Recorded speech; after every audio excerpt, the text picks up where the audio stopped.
Paz do Senhor a todos, estamos aí com uma lição de escola dominical, classe jovens. Eu já queria cumprimentar todos vocês, agradecer a todos que têm curtido o canal de Ninho Espírito Santo Dependentes de Cristo. Nós que gravamos, na descrição vai estar lá a classe juvenis, vai estar lá a classe de adolescentes e essa aqui que eu vou estar falando, comentando com você, da classe de jovens. Também dos adultos vai estar lá também o co-evangelista Márcio Mainardi, a explicação também, a aula da classe de adultos. Bem, a lição que nós vamos falar a respeito agora vai ser sobre a lição de jovens, e a lição número 5. A lição número 5 que fala aqui dos primeiros discípulos. É o tema, primeiros discípulos. E diz aqui o texto do dia: e disse-lhes: vinde após mim, eu vos farei pescadores de homens. Mateus 4, versículo 19. Pescadores de homens é um significado de pescar vidas, evangelizar vidas. Aproveitando de falar em pescador, um abraço para os nossos amigos pescadores, né, Mateus? Que pescam bastante. Deus abençoe o nome de Jesus. Mas assim, o texto fala que vinde após mim e vos farei pescadores de homens. Mateus 4, versículo 19. Pescar, ganhar almas, ganhar vidas. A síntese diz assim: o chamado de Jesus e a afirmação de que a seara é grande e os ceifeiros são poucos.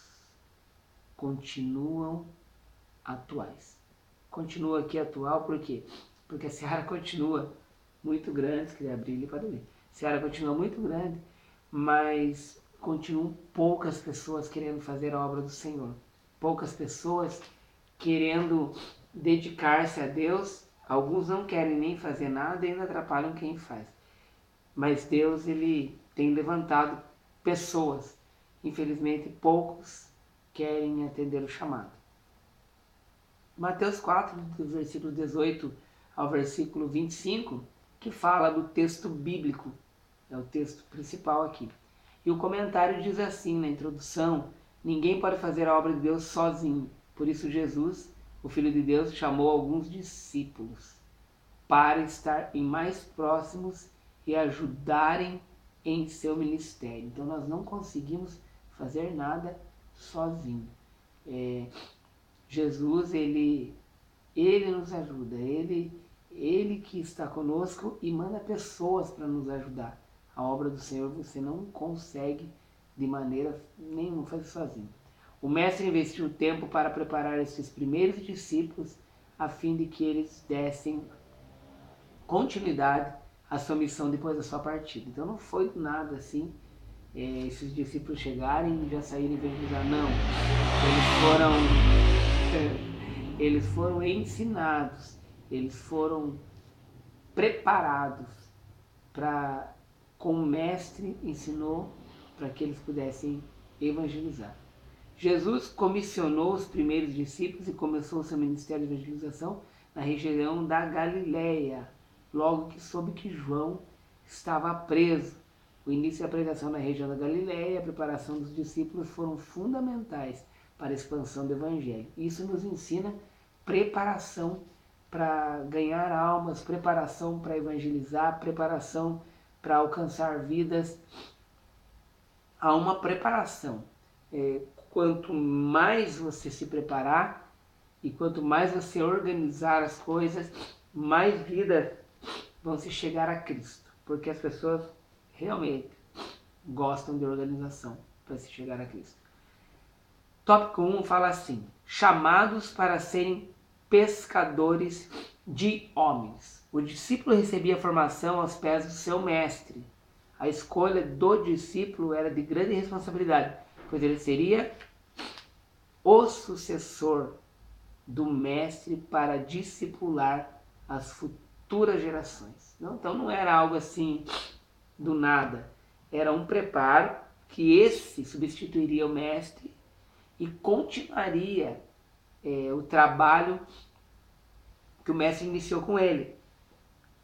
E funciona desse jeito, precisa funcionar dessa maneira hoje. No judaísmo, o discípulo era alguém formado aos pés de um rabi, ou um mestre religioso, o rabi. Portanto, era algo honroso, mas acompanhado de grande responsabilidade. João Batista e os fariseus também tinham grupos de discípulos. Então, todos os que lideravam, que eram mestres, tinham seus grupos de discípulos. Marcos 2,18 fala isso, Mateus 22, versículo 15 e 16 fala isso também. Para ser convocado pelo mestre, o discípulo deveria apresentar algumas qualificações. É aqui fala, por exemplo, memorizando o Torá, que é o Pentateuco, que são os 5 livros, e de Moisés deveria memorizar. E aqui diz também que deveria ter um potencial para ser um mestre no futuro. E ele também precisava ser próximo de seu mestre, pois a partir da escola deveriam ter uma vida em comum por um longo período, para aprender mesmo com o mestre, para ser ensinado e para fazer aquilo que o mestre estava ensinando. E aqui fala um pouquinho mais para frente o comentarista, por isso a necessidade de analisar essa narrativa de Mateus em conjunto com os demais evangelhos, pois as informações se complementam. Cada um dos evangelistas teve o seu objetivo na hora de escrever os evangelhos, com destinatários específicos e informações que seguiam também as necessidades específicas. Cada um escreveu tendo um ângulo diferente para explicar, uma visão diferente para poder explicar. Desculpa essa alergia que eu tenho quando o tempo fica frio aqui, me acontece isso. Vocês já estão acostumados, quem acompanha o canal, que de vez em quando acontece isso. Eu não posso esperar para gravar porque já estamos na sexta-feira e esse vídeo já deveria estar para vocês, mas hoje eu tive que gravar. A escolha dos discípulos. Quando o chamado dos primeiros discípulos é analisado em conjunto com outros evangelhos, é possível perceber que Jesus os conhecia antes de chamá-los e os preparou depois da chamada. Então ele não escolheu assim do nada. Ele conhecia e preparou eles. Pegou 12 homens aí que ninguém daria nada e conseguiu montar uma excelente equipe com esses homens. Jesus preparou tudo isso. João nos dá mais detalhes a esse respeito. André, o primeiro discípulo a ser chamado, já havia abandonado o negócio da pescaria da família para ser discípulo de João Batista. Depois aqui diz que quando ouve João dizer que Jesus era o Cordeiro de Deus, ele segue a Jesus até a sua casa e passa o dia com o mestre. No dia seguinte, André encontra seu irmão Simão, leva a conhecer Jesus. No outro dia também Filipe, depois Natanael e outros amigos discípulos de Jesus permanecem juntos durante vários dias.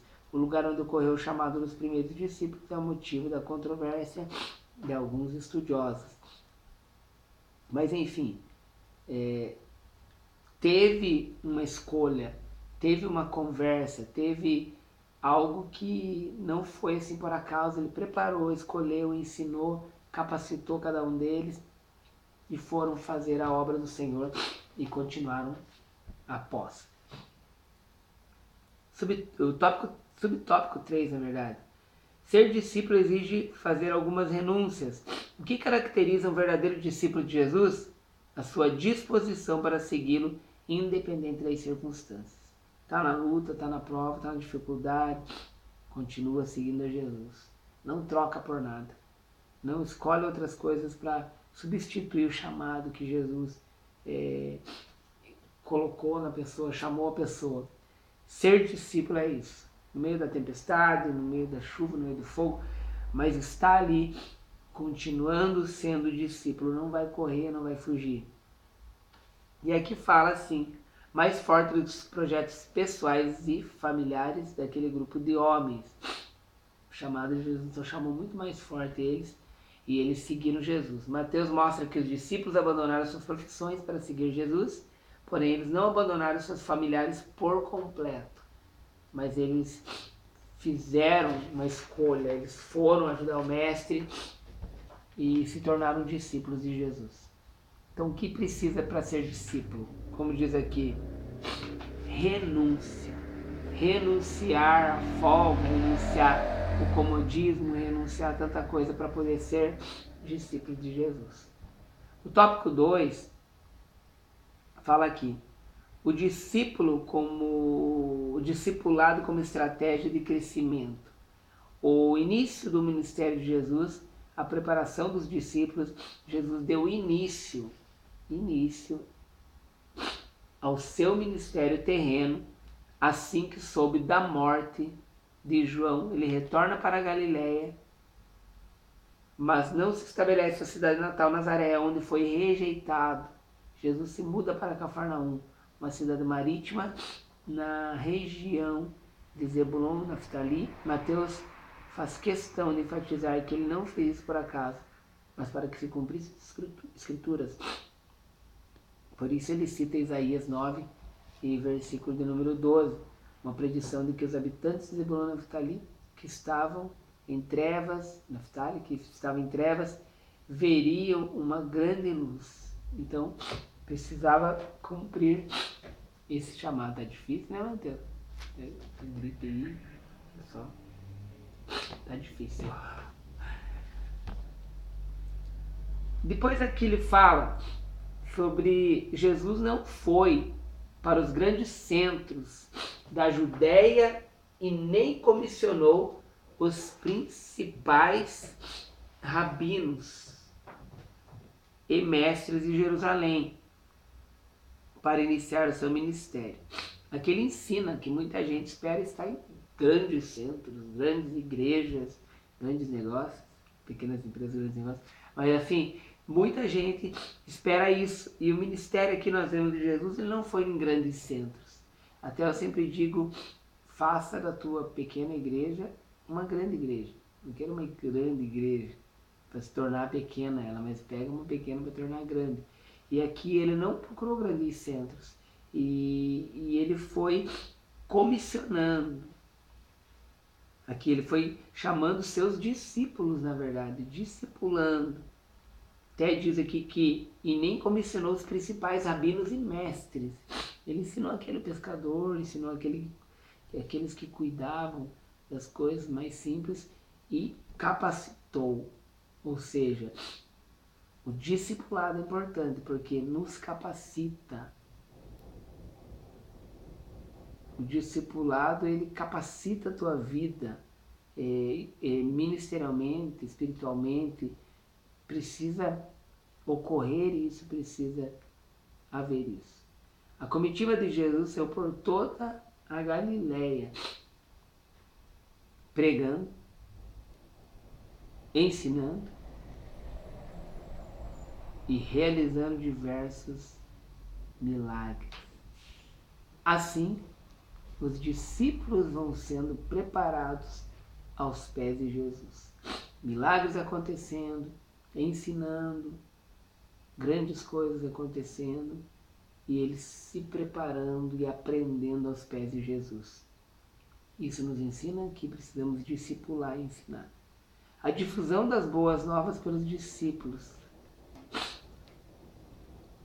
A estratégia de Jesus deu grande resultado, pois as pessoas que se convertiam se transformavam em novos discípulos para anunciar as boas novas. Jesus, como homem, não poderia estar em vários lugares ao mesmo tempo, mas poderia ser representado pelos discípulos. Eles foram ensinados, nossa, altos barulho diferente aí, né? Eles foram ensinados para fazer a obra do Senhor. O envolvimento daqueles que eram alcançados pela mensagem das boas novas era tão grande que Mateus registra que pessoas da região da Galiléia, da Judéia, de Jerusalém, da além de Jordão, inclusive Decápolis e da Síria, foram alcançadas pelo Evangelho.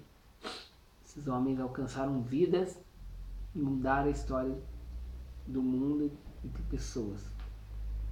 Os discípulos foram aprendizes e testemunhas dos milagres de Jesus. Foram propagadores de sua mensagem e instrumentos de Deus para a cura de enfermos. Eles foram usados e ousados. Deus usava eles, se prepararam, aprenderam com o Mestre e o reino foi expandindo. É o que nós precisamos, divulgar as boas novas, difundir as boas novas, falar de Jesus nas praças, nas ruas, em todos os lugares, o vídeo que eu estou fazendo aí, para que o reino venha a ser alcançado, para que aumente esse reino, para que muitas pessoas sejam alcançadas. O subtópico 3, ele fala assim: a estratégia de discipulado de Jesus continua atualizada. Ainda hoje, algumas pessoas pensam que a responsabilidade pela propagação do evangelho é somente dos líderes e pregadores. E pastores, eles colocam os líderes pastores. E na verdade, é para todas as pessoas. Todas as pessoas precisam divulgar, evangelizar. A evangelização são todas as pessoas precisam fazer isso. Jesus disse que veio para os doentes. E falando em doente, a igreja ela é um hospital para as pessoas. É um hospital para as pessoas que chegam, alguém que é só pessoas sãs dentro da igreja. E na verdade é um hospital. Ela precisa ajudar as pessoas a tomar um rumo na vida, a melhorar sua vida espiritual, a pensar no céu. É realmente um hospital, uma cura. Precisa curar. Infelizmente, vivemos tempos hoje que há muitas igrejas que não querem saber de uma cura espiritual das pessoas. Eles querem saber disso, de dinheiro, e não querem saber de mais nada. A tarefa da igreja somente estará completa quando o novo crente for integrado à vida da igreja e for capacitado para fazer novos discipulados, segundo Timóteo 2:2. Aí sim, ele vai estar integrado, lidando, cuidando, e Deus vai abençoar. O tópico 3, ele fala assim: a eficácia do ensino do mestre, a didática do mestre. A eficácia do ensino de Jesus era surpreendente, pois ele conseguia falar para um público grande, diversificado, mantê-los atentos por horas. Eles maravilhavam-se ao ver Jesus ensinar, Jesus falar, porque Jesus era tremendo, maravilhoso e alcançava as pessoas. Subtópico 2, histórias utilizadas pelo mestre. Aí ele fala do Sermão do Monte, que ele utiliza-se da parábola dos dois alicerces, que ouvem a sua palavra e a praticam. Os que somente a ouvem, Jesus mostra que a primeira casa foi muito bem construída para o seu construtor. Estabeleceu sobre um fundamento seguro, a rocha. Jesus compara o construtor prudente à pessoa que ouve os seus ensinos e os coloca em prática. O mestre ensina que nossa vida é construída mediante as nossas escolhas e que essas vão interferir em nosso futuro. E na segunda casa, o construtor utiliza a areia como fundamento da ilustração, chama a atenção das práticas dos escribas, fariseus e líderes religiosos. E comenta sobre o fundamento. Se o fundamento está na areia, está na rocha, e aonde está esse fundamento que precisa ter. Vemos esse tópico 3, que é a didática do mestre, que era tremenda, precisamos aprender isso. E fala também das histórias utilizadas pelo mestre. Nós temos, eu e você, vivemos muitas coisas na nossa vida que servem de testemunho para alcançar outras pessoas também. E no subtópico 3, para encerrar, o ensino de Jesus era único e causava admiração. Mateus 7, 28 e 29.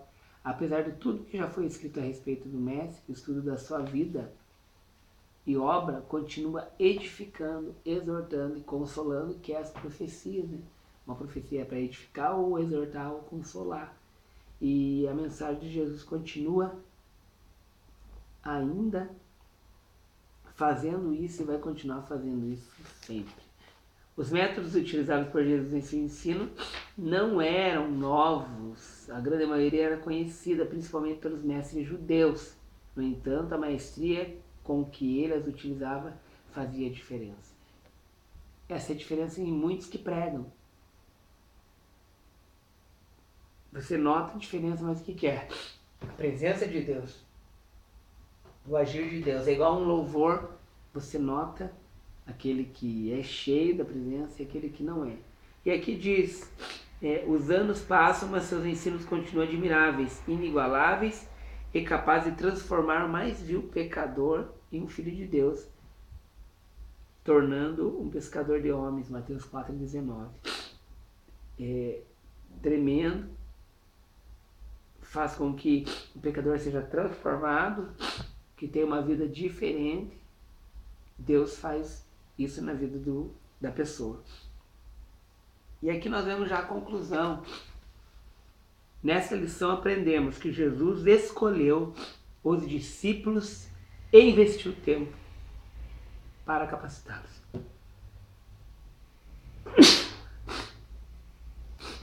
Fazer o que, né, Mateus?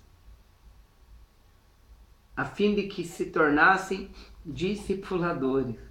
Isso exigiu deles renúncias pessoais, profissionais e até mesmo familiares.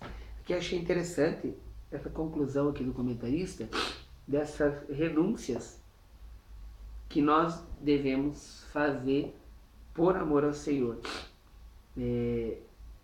para servir ao Senhor, para servir o Mestre, as renúncias que temos que fazer.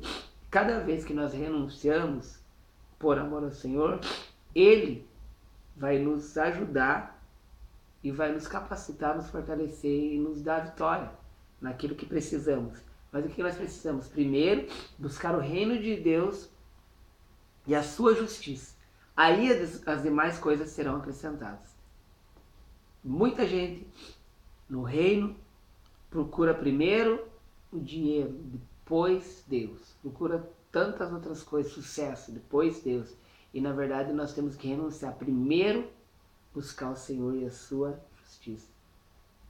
Buscar a Deus mesmo. Busque a Deus, busque a palavra de Deus. E daí a justiça dele. E as demais coisas serão acrescentadas. Deus abençoe a tua vida. Assista os vídeos juvenis, adolescentes, jovens, adultos com mais.